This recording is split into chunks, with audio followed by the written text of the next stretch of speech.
Something else that I learned over the weekend.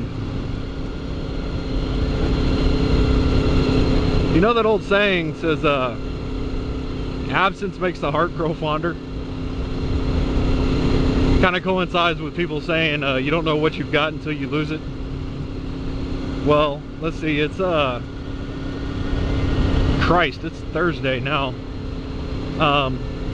A week ago, the main water pipe from the meter to the bottom of my house broke. And it broke right as I went to bed, well, right before I went to bed at like noon. And I heard a strange sound. Like I heard it happen, but I didn't think I heard it happen, because what I heard was my hot water heater flushing a little bit. Which my hot water heater is kind of funky, and it does that from time to time, so I didn't really think anything of it. Well, the next morning, well, that night, for most normal people, I got out of bed and I went to go take a shower, and I didn't have any water. So I run out the back, and there's a freaking lake in my backyard. And mind you, my backyard is like as wide as this lane is, if that. And it's 80 feet long. But I mean, it was just, it was seriously about 4 inches deep. So, and I see the fountain coming out of the meter, so I go over there and turn it all off. Well, I went to work that night, and it wasn't really a big deal. I go to work that night and talk to my parents about it, and I had to go back to Houston over the weekend for a friend's birthday party. So I was like, you know, whatever, we can deal with it Monday. Sunday night I can just shower at work after my ride back. And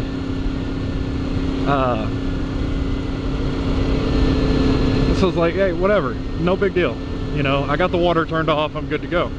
Well, because the pipes are under 6 inches of water, I couldn't tell that when I turned it off, the valve didn't work properly, and it didn't shut it completely off. And it wasn't like running, but it was just kind of trickling, like maybe half of what your water faucet could put out. And it did that for 4 days, Friday, Saturday, and Sunday, and Monday.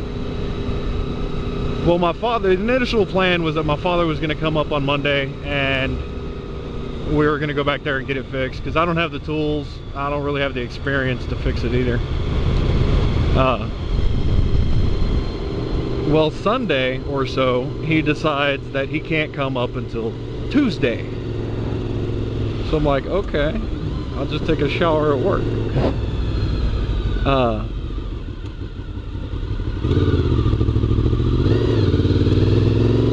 So I deal with that, and then we couldn't decide if we wanted to just call a plumber, if he was going to come out and deal with it, whatever.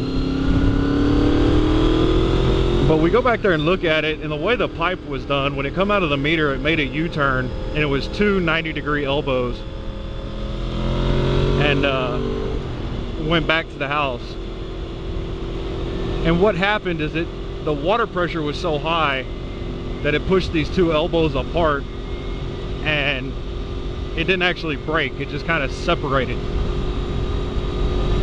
Well, we decided that wasn't really a wise way to have it installed, and perhaps that the trailer park is actually at fault, because as far as we know, it's their line that they installed. And they had their plumber guy come out and fix it.